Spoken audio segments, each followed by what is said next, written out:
Good morning students, कैसे हैं। जैसा कि आपको पता है हमारा पैराबोला टॉपिक चल रहा है, तो उसी को आगे हम कंटिन्यू करें।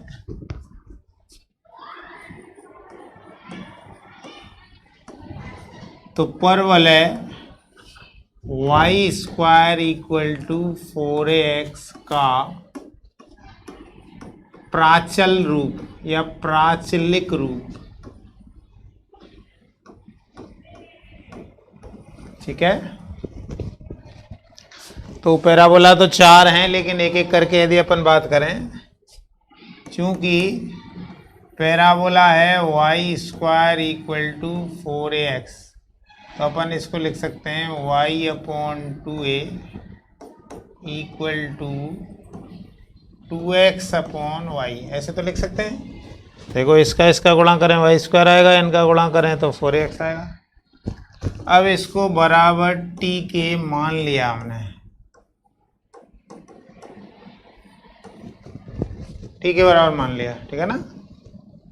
तो क्या करें, इसको अपन ने फर्स्ट कह दिया, इसको सेकंड और इसको थर्ड। हाँ,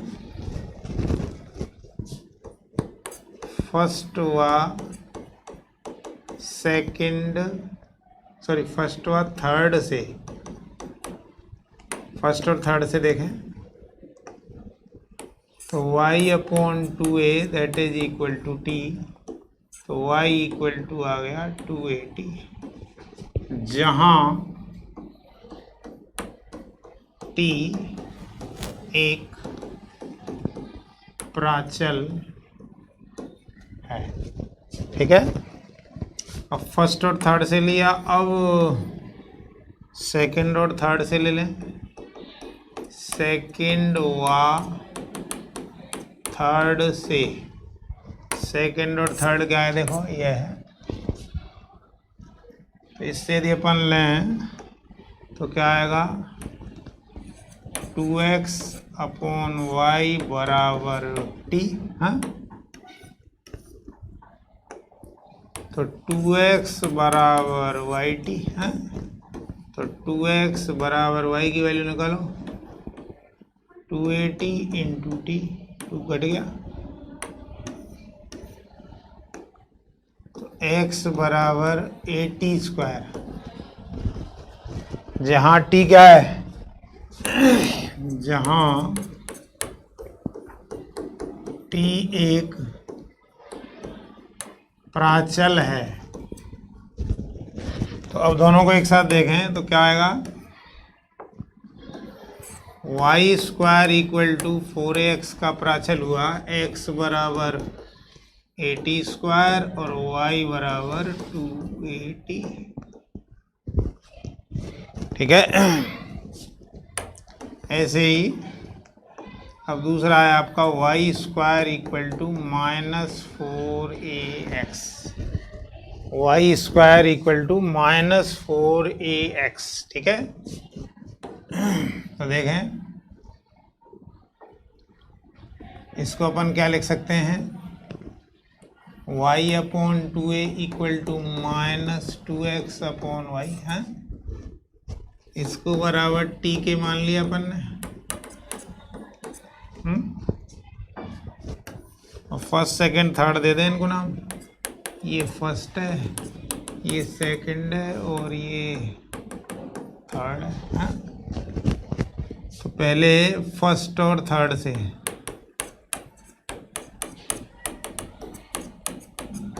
क्या आएगा, y अपॉन 2a बराबर t,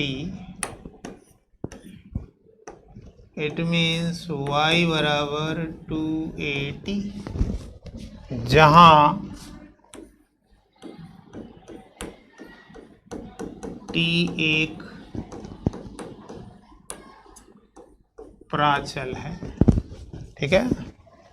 अब सेकंड और थर्ड को देख लें।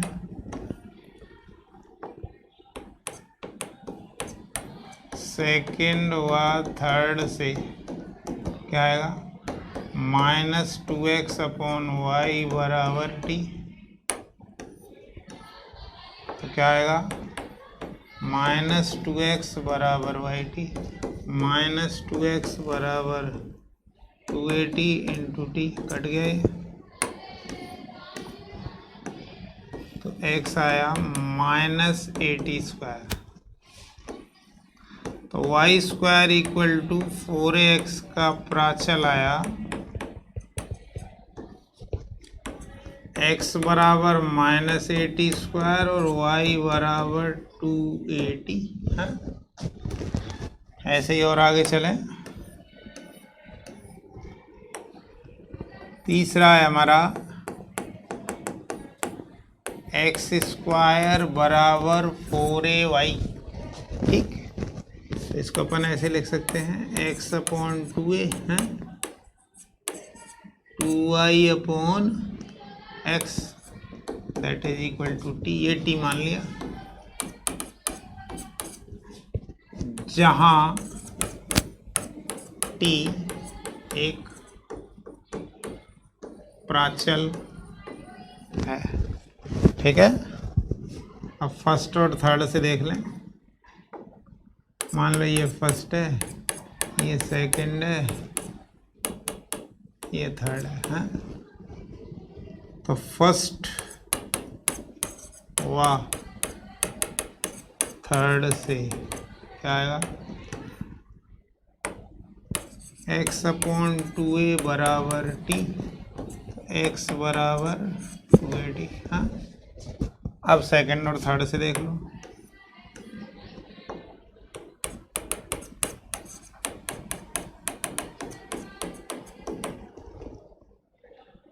तो 2y बराबर xt। हाँ, तो 2y बराबर x 280 इंटू टी कट गया तो y बराबर 80 स्क्वायर।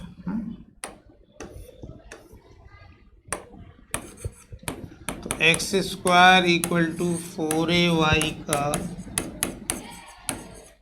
प्राचल आया x बराबर 280 और y बराबर 80 स्क्वायर। इसी प्रकार से यदि अपन देखें एक्स स्क्वायर बराबर माइनस 4ay का प्राचल क्या आएगा x बराबर 280 और y बराबर माइनस 80 स्क्वायर। इस प्रकार से प्राचल रूप में बदला है। जैसे आगे देखें,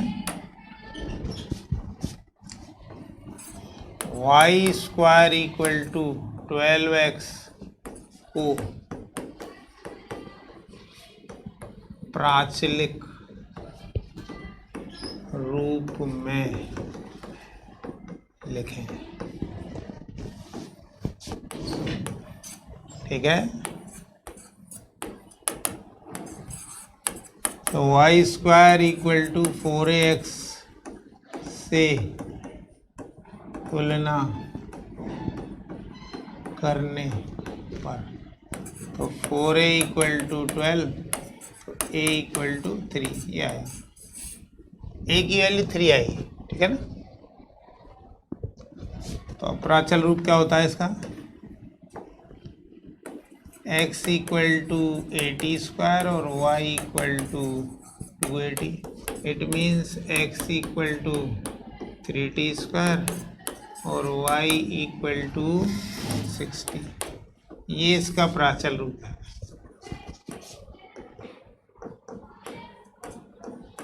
ये इसका प्राचलिक रूप है।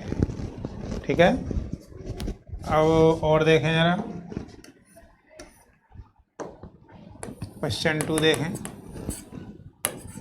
X square equal to 24y को प्राचलिक रूप में लिखें। तो सबसे पहले इसकी तुलना करें x square equal to 4ay से तुलना करने पर क्या आएगा 4a equal to 24, it means a equal to 6। तो इसमें x इक्वल टू 280 और y इक्वल टू 80 स्क्वायर। ठीक है, इससे यदि अपन देखें x इक्वल टू 280 मतलब 12t और y इक्वल टू 60 स्क्वायर, यह है प्राचलिक रूप है जहां t एक प्राचल है। ठीक है, और देखें क्वेश्चन 3 देखें। मान लो इक्वेशन इस तरीके की है,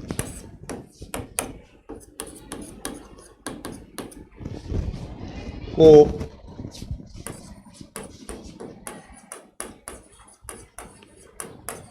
प्राचलिक रूप में लिखें। ठीक है,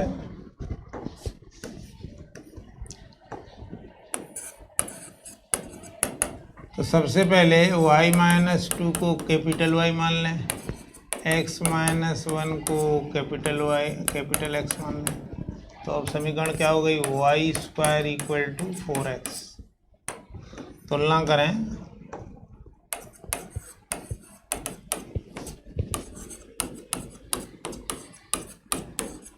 a equal to 4, it means a equal to 1। ठीक है ना। अब प्राचलिक रूप में x मतलब यहाँ capital X equal to 80 square. तो x एक्चुअल में क्या है, x-1 और a क्या है 1 इंटू टी स्क्वायर। तो x इक्वल टू आ गया 1 प्लस टी स्क्वायर। ऐसे ही y में देखें तथा y बराबर 280। तो y का मतलब है y-2 2a, a है 1, इसको कैपिटल लिख सकते हैं अपन।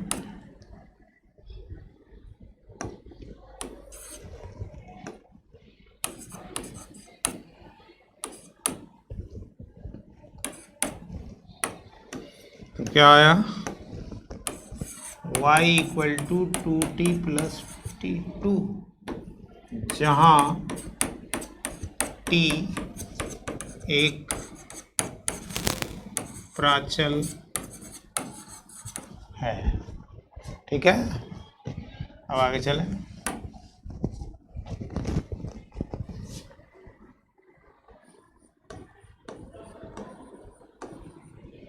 परवलय को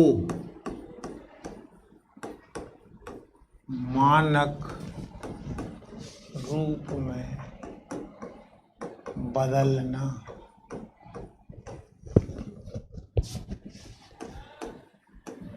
रिडक्शन इनटू स्टैंडर्ड फॉर्म्स।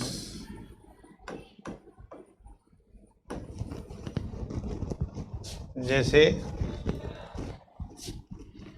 मान लीजिए दिया है y equal to ax² plus bx plus c, मान लो ऐसे दिया हुआ है, और इसको परवलय के मानक रूप में हमें कन्वर्ट करना है।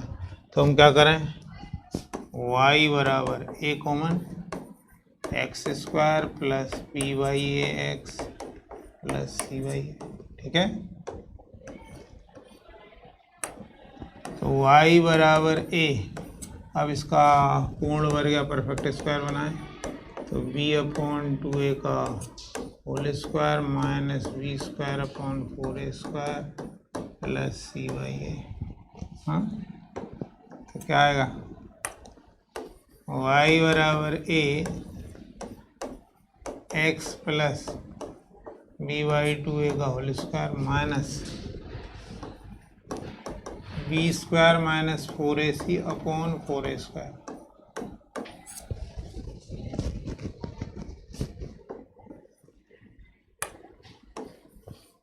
y equal to a x plus b by 2a का whole square minus dy 4a स्क्वायर है।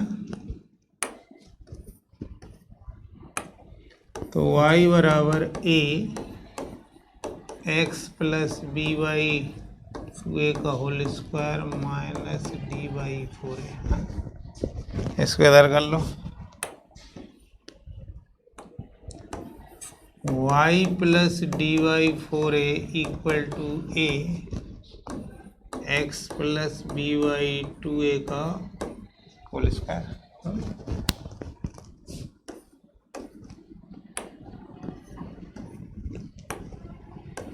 माना x plus b by 2a को अपन ने कैपिटल X मान लिया और y plus D Y 4a को कैपिटल Y मान लिया।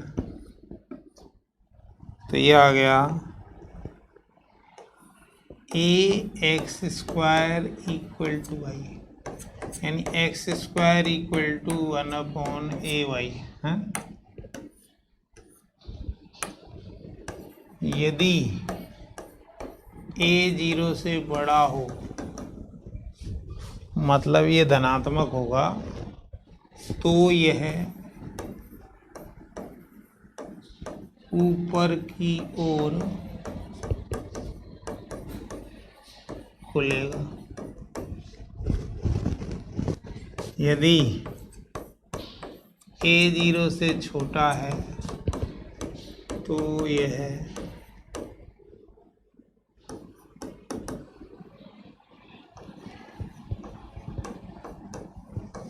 नीचे की ओर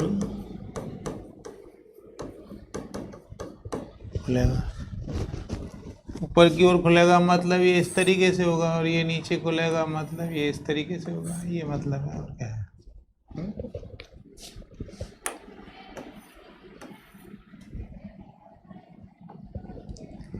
अपन यदि यहाँ पे देखें,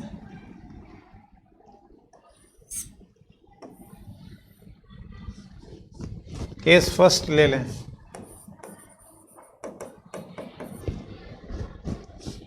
a 0 से बड़ा है तो ये ऊपर की तरफ खुलेगा। हाँ, ऊपर की तरफ खुलेगा मतलब इसमें एक कई पॉसिबिलिटी है। ऐसा भी हो सकता है,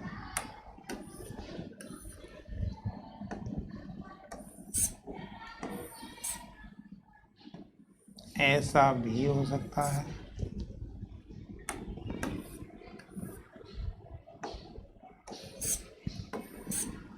ऐसा भी हो सकता है। तो तीनों को अपन देखें। यहाँ हम देख रहे हैं कि ये डिस्टेंस तो है आपकी c। क्यों? क्योंकि y होता है ax square plus b x plus c है। ये y एक्सिस पे, y एक्स पे x 0 हो जाएगा। x 0 होगा तो y c आएगा, मतलब यहाँ के कोऑर्डिनेट 0,c आएंगे। अब यहाँ पे इसने दो जगह काटा है, तो ये वैल्यू मान ली अल्फा है, ये बीटा है। तो यहाँ d क्या है? ग्रेटर देन 0 है, अर्थात मूल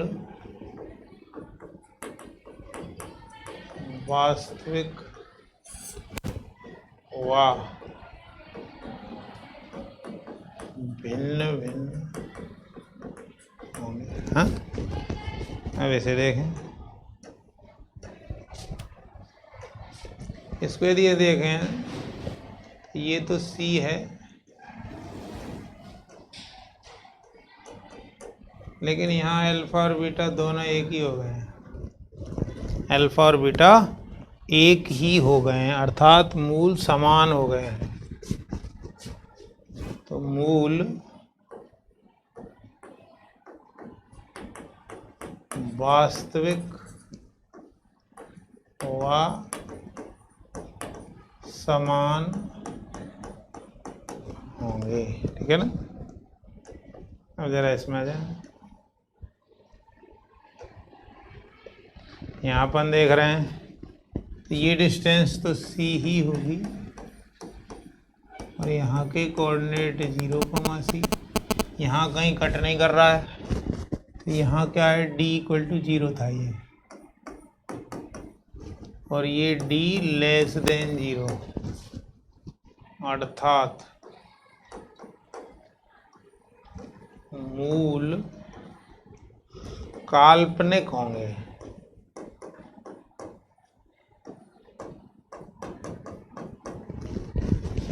मूल क्या होंगे, काल्पनिक होंगे। तो अब जरा इसको आगे देखें,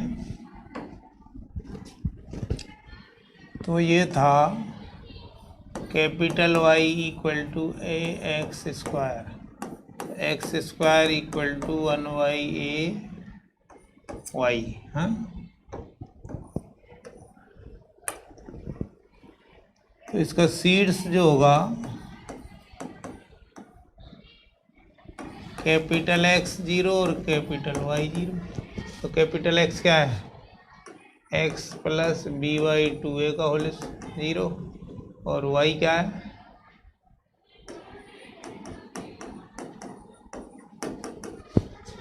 तो यहाँ से x की वैल्यू निकालें तो -b/2a और y = -d/4a। तो सीड्स या वर्टेक्स आ गए -b/2a, -d/4a, ये सीड्स आया। इसका मतलब क्या है,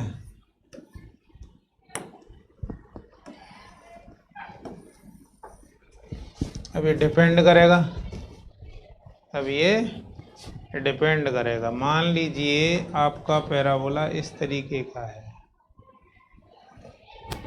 ये इसके कोऑर्डिनेट है -b/2a और -d/4a है। तो y की न्यूनतम वैल्यू है ये, y न्यूनतम होगा -d/4a। कब, जब x का मान -b/2a है।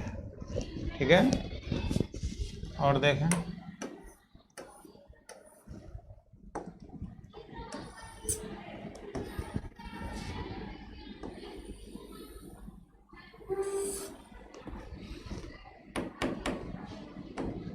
यहाँ पे x एक्सिस पे y 0 होगा, तो -b/2a, 0।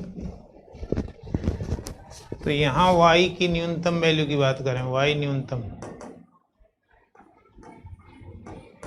0 होगा, लेकिन परास की बात करें 0 से ऊपर तक जाएगा।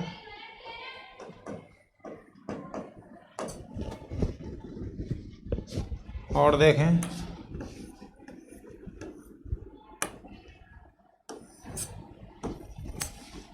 अब ये है, इसमें हम देख रहे हैं यहाँ के कोऑर्डिनेट हैं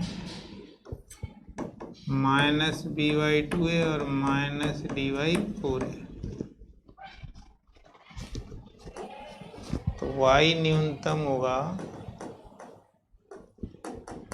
-d/4a जब x बराबर -b/2 है।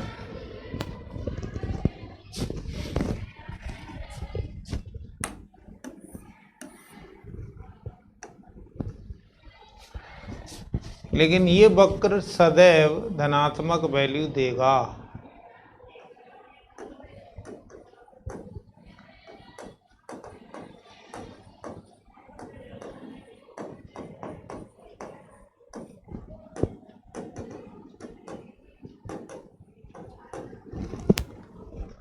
इसका मतलब क्या है, यदि ax² + bx + c धनात्मक है, तो ये कब संभव है, देखो इसमें ऊपर की तरफ बोल रहा है a > 0 और d कैसा है, d <0। ये हमेशा पॉजिटिव होगा यदि a > 0 व d <0 हो, तभी ये बात पॉसिबल है। और देखें,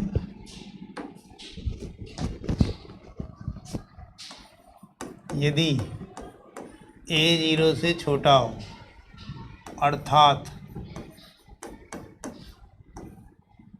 नीचे की ओर खुलेगा।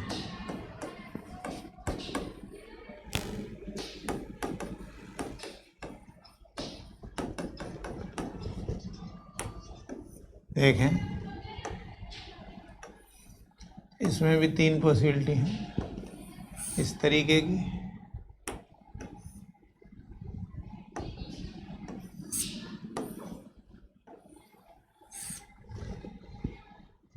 यहाँ यदि अपन देखें यहाँ, तो इसका a लेस देन 0 है, d ग्रेटर देन 0 है। ये मूल वास्तविक व भिन्न भिन्न होंगे। ठीक है, ये आपका -b/2 है और -d/4 है। अब y अधिकतम मान मिलेगा, यहाँ सबसे ज्यादा मान देगा।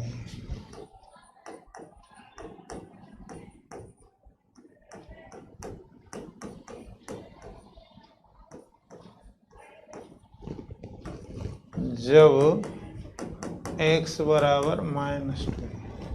अब इसकी बात करें तो देखो, a इसमें लेस देन 0 है, d इक्वल टू 0 है, मूल वास्तविक व समान होंगे। यहाँ पे यदि अपन देखें तो यहाँ के कोऑर्डिनेट हैं 0, -d/4, सॉरी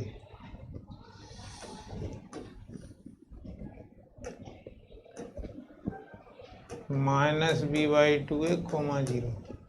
तो y का अधिकतम जो मान आया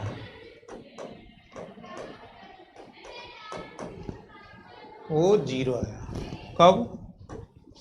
जब x बराबर -b/2a हो, तब है ये। तो अब ये तीसरा वाला देखें।